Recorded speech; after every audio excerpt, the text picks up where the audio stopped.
திரு சந்திரசேகர், நீங்க இடைவெளிக்கு முன்பு கூட குறிப்பிட்டிருந்தீங்க, இளைஞர்கள் எப்படி ஒரு பெரிய தாக்கத்தை ஏற்படுத்த போறாங்க அப்படின்னு சொல்லியிருந்தீங்க. இந்த முறை வந்து வாக்கு சதவீதம் கணிசமா உயர்ந்ததுக்கு இன்னொரு முக்கியமாக காரணம் சொல்லப்பட்டது. வழக்கமா பீகார் சட்டமன்ற தேர்தல் தீபாவளிக்கு முன்பே முடிந்துவிடும். ஆனால் வந்து இந்த முறை வந்து சற்று தள்ளி போச்சு. சத்து திருவிழா அங்கே வந்து ரொம்ப பிரசித்தி பெற்றது. அங்கே மக்கள் வந்து எல்லோருமே பெரும்பாலும் எங்களோட குடும்பங்களோடு சேர்ந்து செலவு செய்யணும்னு நினைக்கக்கூடியவர்கள். அதனால் இந்த இடம்பெயர்ந்த தொழிலாளர்கள் பெரிய அளவில் வந்து மீண்டும் ஊர் திரும்பி இருக்கிறார்கள் அப்படின்ற சொல்லப்பட்டது. அதுவும் குறிப்பாக இளைஞர்கள். அதே போல் பல கருத்து கணிப்புகள் நடத்திய நிறுவனங்கள், குறிப்பாக ஆக்சிஸ் மை இந்தியா போன்ற நிறுவனங்கள், அவர்கள் மட்டும்தான் கொஞ்சம் க்ளோஸ் கால் கொடுத்துருந்தாங்க. அவர்கள் சொல்லக்கூடியது 18 வயது முதல் 29 வயது வரை இருக்கக்கூடிய இளைஞர்கள், அதுவும் குறிப்பாக அதில் பெண்களும் கூட, ஆண்கள் பெண்கள் எல்லோருமே பெரிய அளவிற்கு அவர்களுடைய செல்வாக்கு என்பது இந்த மகா கத்பந்தன், அதாவது ஆர்ஜேடி காங்கிரஸ் இடதுசாரி கூட்டணிக்கு பெரிய அளவுக்கு இருக்கு. கணிசமாக அவர்கள் வந்து இந்த கூட்டணிக்கு வாக்களித்திருக்கிறார்கள் என்டிஏ விட அப்படின்ற ஒரு கருத்தும் சொல்லப்படுது. அப்போ இந்த சர்ஜ், இந்த வாக்கு சதவீதம் உயர்ந்தது, இளைஞர்கள் பெரிய அளவுக்கு வாக்கு செலுத்தியது. ஏன்னா இந்த எஸ்ஐஆருக்கு அப்புறம் 14 லட்சம் இளைஞர்களும் ஏதோ ஒன்று முதல் முறை வாக்காளர்கள் வந்து பட்டியலில் சேர்க்கப்பட்டிருக்காங்க. அப்போ இதெல்லாம் வந்து ஒரு மகா கத்பந்தனுக்கு ஒரு பெரிய அளவிற்கு ஒரு கேட்டலிஸ்டாக இருக்கக்கூடியது இந்த ஒரு காரணி தான் அப்படின்ற ஒரு இது விஷயத்தையும் வந்து ஆக்சிஸ் மை இந்தியா போன்ற நிறுவனங்கள்லாம் சொல்கிறார்கள். அப்போது இந்த இளைஞர்களும் வந்து பெண்களுக்கு இணையாக அவங்க டிசைடிங் ஃபோர்ஸாக இருப்பாங்களா? அவர்களும் நீங்கள் ஏற்கனவே சொன்னது போல் தங்கள் இல்லத்தில் இருக்கக்கூடிய பெண்களை வந்து அவங்களும் கன்வின்ஸ் பண்ணி வாக்கு செலுத்த சொல்லியிருக்காங்க, வீட்டுக்கு ஒரு வேலைன்ற முறையில் அப்படின்ற ஒரு விஷயம் பார்க்கப்படுது. அதுவும் வந்து இந்த பெண்கள் இந்த 10,000 ரூபா கொடுத்ததை நெகேட் பண்ணுற அளவிற்கு, அதை ஈடு செய்கிற அளவிற்கு ஒரு தாக்கத்தை ஏற்படுத்துமா இந்த இளைஞர்கள் வாக்களிப்பது என்பது?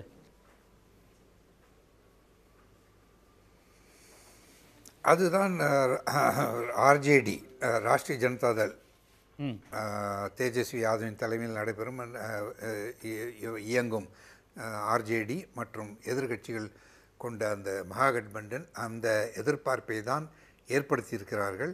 அவர்கள் வீட்டுக்கு ஒரு அரசு வேலை என்ற அந்த ப்ராமிஸ் எவ்வளவு தூரம் இப்பொழுது இளைஞர்களை அந்த கூட்டணிக்கு வாக்களிக்க செய்யும் என்று பெரிய எதிர்பார்ப்பு உள்ளது.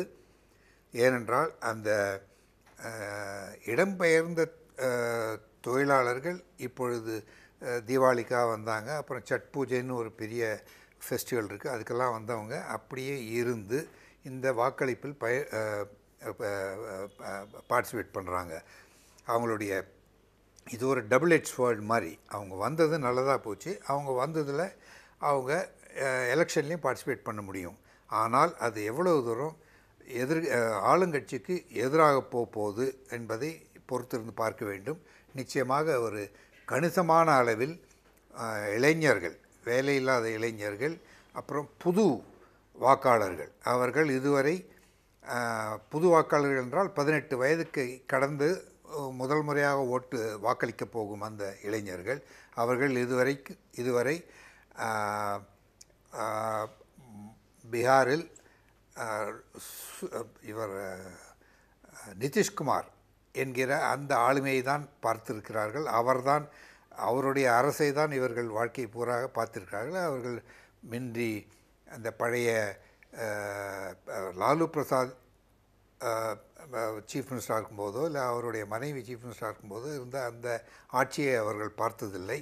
அதனால் இந்த ஆர்ஜேடிக்கு எதிராக கூறப்படும் அந்த ஜங்கல் ராஜ், காட்டாட்சி என்கிற அந்த ஒரு டிஸ்கிரிப்ஷன் அவர்களுக்கு ஒரு ஒரு ஒரு தியரட்டிக்கலாக தான் தெரியும், அவங்களுக்கு வந்து பார்த்ததில்லை. அதனால் அவர்கள் எவ்வளவு தூரம் அந்த ஆளுங்கட்சி தரப்பிலிருந்து வந்த அந்த தாக்கத்தை, காட்டாட்சி தான் ஆர்ஜேடியை தேர்ந்தெடுத்தால், மகாகட்பந்தனை நீங்கள் தேர்ந்தெடுத்தால் காட்டாட்சி வரும் என்கிற அந்த பயத்தை காட்டி மக்களை அங்கு அவர்கள் பக்கம் ஈர்க்க பார்க்கிறார்கள். ஆனால் அது எவ்வளவு தூரம் எலெக்ஷனில் இருக்க போகுது, அந்த ஜங்கல் ராஜா இல்லை இந்த மாதிரி இளைஞர்களுக்கு வேலை என்ற அந்த திட்டம், ஆர்ஜேடி அறிவித்த அந்த திட்டம் எது கையோங்கி நிற்கும் மேலோங்கி நிற்கும் என்பதை நம் பொறுத்திருந்து பார்க்க வேண்டும். நிச்சயமாக இது ஒரு பெரிய பேசு பொருளாக இருந்தது எலெக்ஷன் முன்னாடி. ஒரு பக்கம் வேலையின்மை, இன்னொரு பக்கம் அவர்கள் பெண்களுக்காக கொடுத்த அந்த திட்டம் 10,000 ரூபாய் திட்டம், இது ரெண்டுத்துக்கு நடுவில் ஒரு பெரிய கான்ஃப்ளிக்ட் தான் இருக்குது.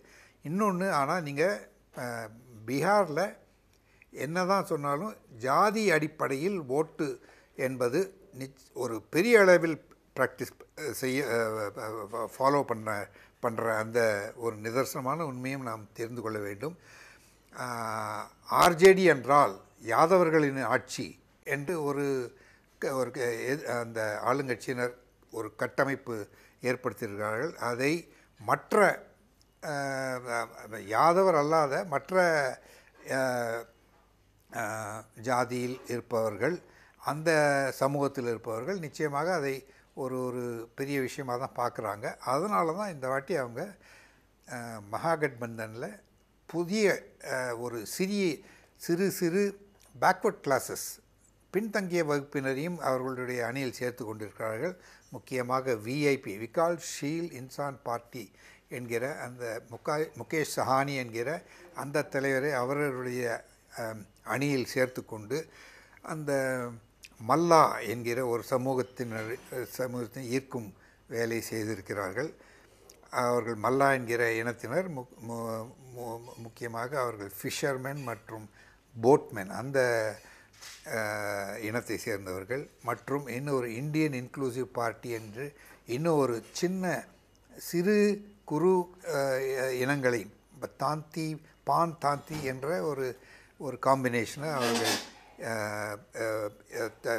இந்த MY முஸ்லீம் யாதவ் இந்த காம்பினேஷனுக்கு முஸ்லீம் யாதவ் காம்பினேஷனுக்கும் தாண்டி ஒரு சில சிறிய பேக்வர்ட் காஸ்ட் சமூகங்களை தங்களுடைய கூட்டணியில் சேர்த்து கொண்டு ஒரு வெற்றியை பெறுவதற்கான யுக்தியை அவர் காங்கிரஸும் ஆர்ஜேடியும் கையாண்டி இருக்கிறது. அது எவ்வளவு தூரம் அவங்களுக்கு பேசுவோம், நம்ம தொடர்ந்து பேசுவோம் திரு சந்திரசேகர். இப்பொழுதுதான் வந்து தொடங்க இருக்கிறது, வாக்கு எண்ணிக்கை இன்று தொடங்க இருக்கிறது. இதற்கிடையில் திரு முருகானந்தம், பாஜகவிலிருந்து திரு முருகானந்தம், அதாவது நீங்கள் அவர் சொன்னது கேட்டிருப்பீங்க, ஒரு பக்கம் அரசின் சார்பில் கொடுக்கப்படக்கூடிய அந்த 10,000 ரூபாய் வந்து பெண்கள் மத்தியில் செல்வாக்கு பெற்றிருக்கு என்று சொன்னாலும் கூட அங்கே இருக்கக்கூடிய இன்னொரு முக்கியமான பிரச்சனை வேலையின்மை. அதை அட்ரஸ் செய்வதற்கு தேஜஸ்வி கொடுத்த அந்த வீட்டுக்கு ஒரு அரசு வேலை என்று கொடுத்த வாக்குறுதி, அவர்கள் இளைஞர்கள் சார்ந்து பல வாக்குறுதிகள் கொடுக்கப்பட்டிருக்கு. இது வந்து ஒரு முக்கியமான ஒரு விஷயமாக அமையும் அவர்கள் இளைஞரை ஈர்ப்பதற்கு. ஏன்னா வந்து நம்ம எஸ்ஐஆர் நான் சொன்னது போல் வந்து 14 லட்சம் முதல் முறை வாக்காளர்கள் வந்தாங்க. கருத்து கணிப்பு எடுத்தவர்கள் கூட 18லிருந்து 29 வயது உடையவர்களுக்கு வந்து அவர்கள் மத்தியில் பெரிய அளவிற்கு வந்து இந்த மகாகட்பந்தன் குறிப்பாக வந்து தேஜஸ்வி யாதவ் ராஜேடி தலை நல்ல செல்வாக்கு இருந்தது என்ற விஷயமும் சொல்லப்பட்டது. இன்னொரு விஷயம், சென்ற முறை அந்த விகாஷீல் இன்சான் பார்ட்டின்ற அந்த முகா சைனி கட்சி என்டிஏ கூட்டணியில் இருந்தது. அந்த கட்சி இன்று விலகி வந்து இன்று இந்தியா கூட்டணி என்ற மகாகட்பந்தனில் பயணிக்கிறது. அவர்கள் எப்படி வந்து ஒரு அந்த முஸ்லீம் யாதவ் ஃபேக்டரை தாண்டி தேஜஸ்வி வந்து வாக்கு பெறுவதற்கு இதுபோல பிற்படுத்தப்பட்ட பட்டியலின சமூக மக்களை வந்து ஈர்ப்பதற்கு சில கட்சிகளை உள்ள சேர்த்திருக்கிறார்கள். அந்த இபிசி மற்றும் SC ST தலித் ஓட்டுகளை பெறுவதற்கு சில முயற்சிகள் எடுத்திருக்கார்கள். பாஜக மொழியில் சொல்லணும்னா சோஷியல் இன்ஜினியரிங். அப்போது அந்த விஷயங்கள்லாம் வந்து ஒரு பெரிய அளவிற்கு அவர்களுக்கு வந்து ஒரு ஊக்கத்தை கொடுக்கும், அவர்களுக்கு பெரிய ஆதரவை பெற்றுத்தரும் என்று ஒரு விஷயத்தையும் சொல்கிறார் இல்லையா? அப்போ அதெல்லாம் ஒரு தாக்கத்தை ஏற்படுத்தாதா? சகோதரர் நெறியாளர் கார்த்திகேயன் அவர்கள் உள்ளிட்ட அத்தனை பேருக்கும் காலை வணக்கங்கள். உங்களுடைய தலைப்பும் கூட நீங்கள் இப்போ போட்டிருக்கிறீங்கள, எங்களுடைய தேசிய ஜனநாயக கூட்டணி அப்படிங்கிறது புள்ளி விவரத்தை நீங்கள் போட்டிருக்கிறீங்க. அதோடு சேர்த்து இன்னொரு பக்கம் இந்தி கூட்டணின்னு போட்டிருக்கிறீங்க. அதையும் கூட நீங்கள் மாற்ற வேண்டும் என்கின்ற அந்த கோரிக்கையை வைக்கின்றேன். என்று சொன்னால் அங்கே இந்தி கூட்டணி என்கின்ற அந்த கூட்டணி பீகாரிலே கிடையாது. மகாகட்பந்தன் அப்படிங்கிற பெயரில் தான் அவர்கள் அங்கே செயல்பட்டு கொண்டிருக்கின்றார்கள். இந்தி கூட்டணி அங்கே உடைந்து விட்டது, அங்கே பல நபர்கள் வெளியே போய்விட்டார்கள். அதனாலே கூட உங்கள் தலைப்பை மாற்றிக்கிங்க. நீங்கள் கேட்கக்கூடிய அந்த கேள்விக்கு நேரடியாக வருகின்றேன்.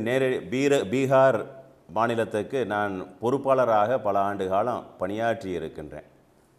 அங்கே இருக்கக்கூடிய பல்வேறு விஷயங்கள் நேரடியாக களத்தில் நின்று பார்த்திருக்கக்கூடிய ஒரு நபராக சொல்லுகின்றேன். என்னுடைய கணிப்பு தேசிய ஜனநாயக கூட்டணி 135+. இது என்னுடைய பர்சனல் ஒரு டேக் நான் எடுக்கிறேன். மகா கட்பந்தன் என்று சொல்லக்கூடிய அந்த கூட்டணி 100 ஒட்டுமொத்தமாக 100 சீட்டுக்குள் அதை வந்து இடங்களுக்குள் அது சுருங்கிவிடும். பல்வேறு விஷயங்கள் இதற்காக நாம் சொல்லலாம். இன்றைக்கு இருக்கக்கூடிய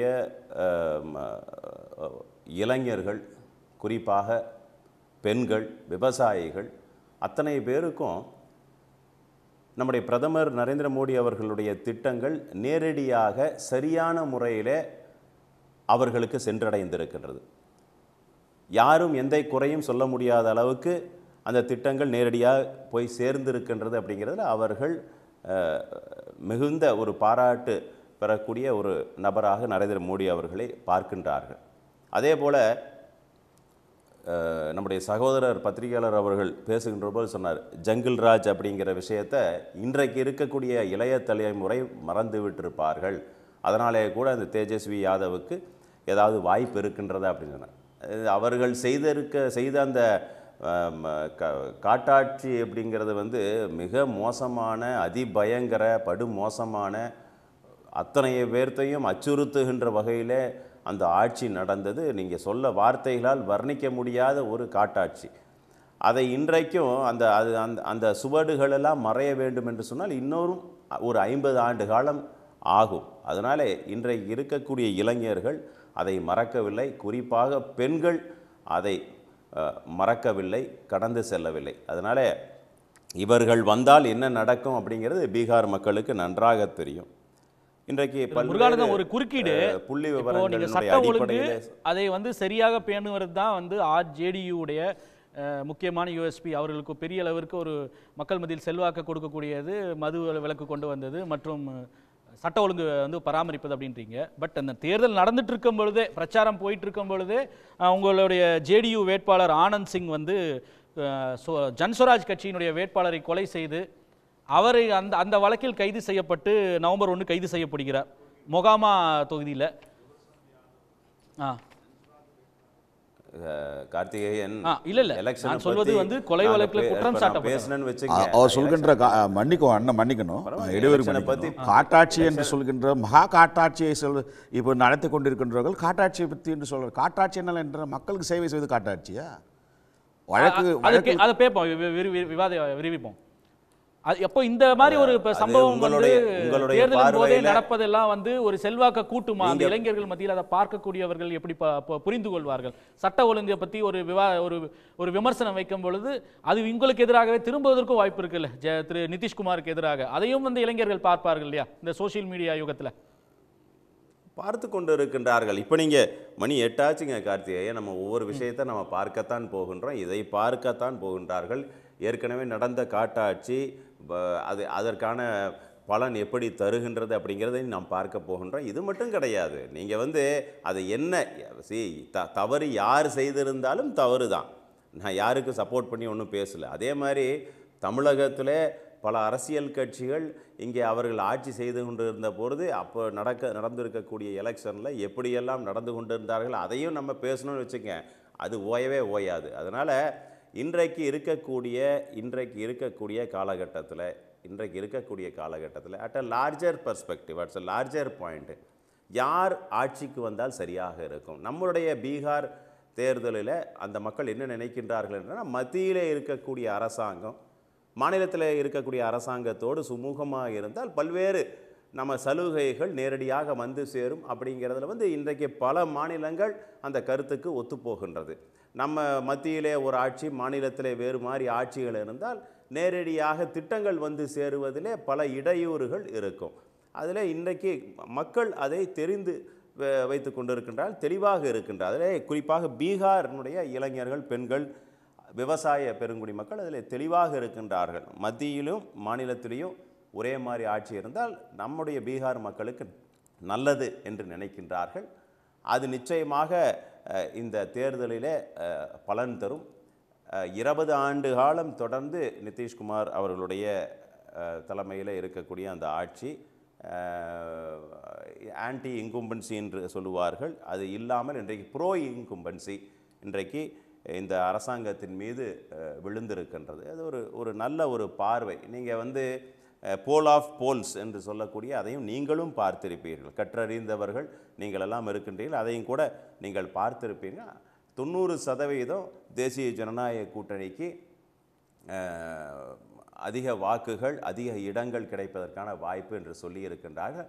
பொறுத்திருந்து பார்ப்போம். என்னுடைய பர்சனல் டேக், ஏன்னா பீகாரில் வந்து நூக் அண்ட் கார்னர் நான் வந்து வேலை செய்திருக்கின்றேன், நுணுக்கமாக வேலை செய்திருக்கின்றேன். அந்த அடிப்படையில் சொல்லுகின்றேன். மகா கட்பந்தன் என்று சொல்லக்கூடிய அந்த கூட்டணி நீங்கள் திரும்பவும் கூட மாலை நேரம் நாம் சந்திக்கின்ற பொழுது நான் சொல்லியிருக்கக்கூடிய இந்த விஷயத்தையும் கூட நீங்கள் நினைத்து பார்ப்பீர்கள்.